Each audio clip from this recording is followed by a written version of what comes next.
reached that stage in any particular newspaper, but it has been helpful to me to be able to condense a description of an event into a small chunk.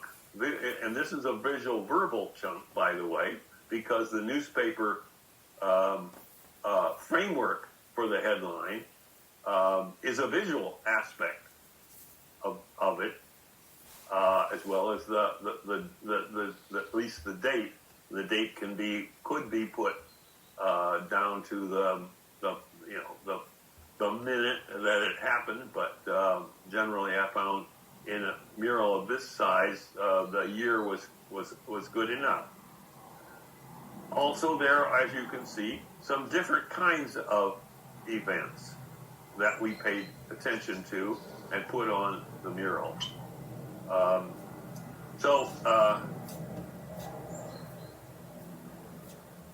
think that's what I want to say about those.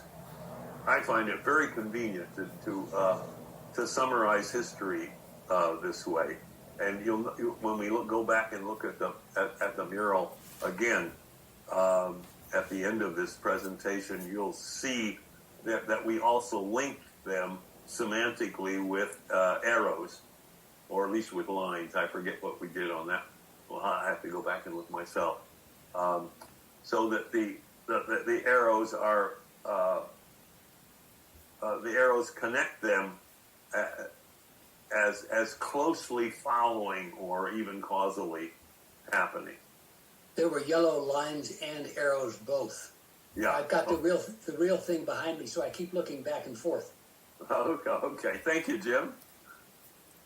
I mentioned this before. This is the then the detail of the urgency that the NIREX organization was facing. A depiction of the 9/11 tragedy and of course both in New York and in the Pentagon in Washington, and the metaphor of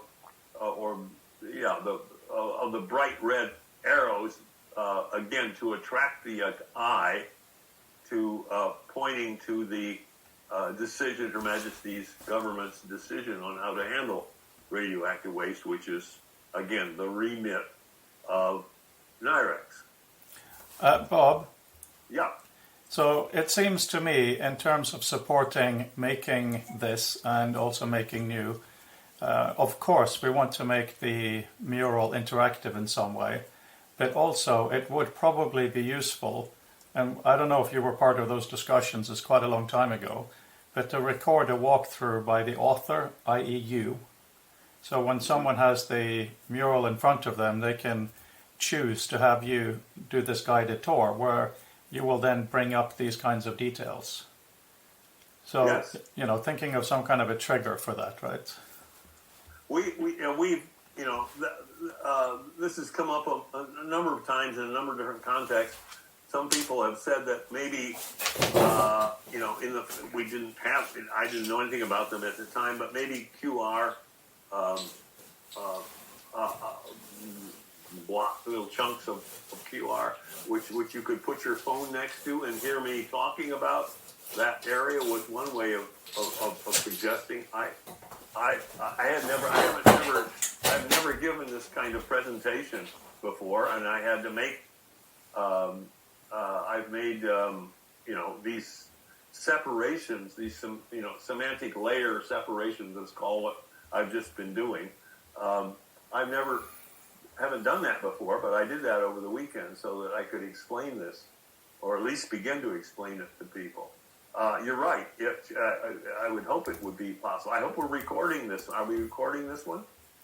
Yeah, we record all of them. It will be up properly, absolutely. So yeah. I already talked about the government rejecting the first in 1997, the first NIREX plan, and its staff, as you can see what the newspaper, there was no newspaper that had a big headline like this, but it was a big headline for the organization if your staff is cut from 250 to 67. Again, that's kind of how, it's a kind of metaphorical view of if we were the only thing that newspapers were reporting on, this would be the headline.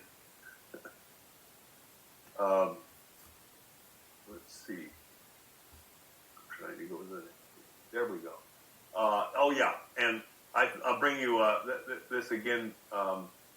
Just shows some of the detail in the mythosphere that I mentioned and explained a bit before.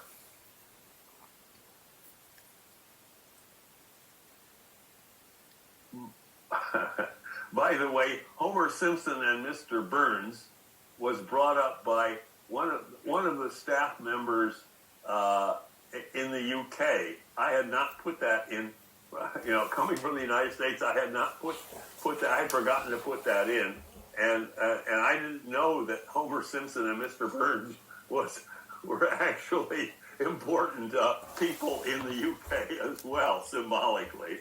Homer Simpson premiered on a British TV show, first ever, as a segment. Oh, really? Yeah. Oh, didn't know that.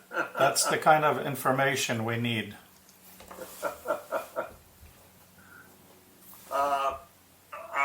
Continuing on the theme of metaphors, it's kind of sometimes hard to imagine how much waste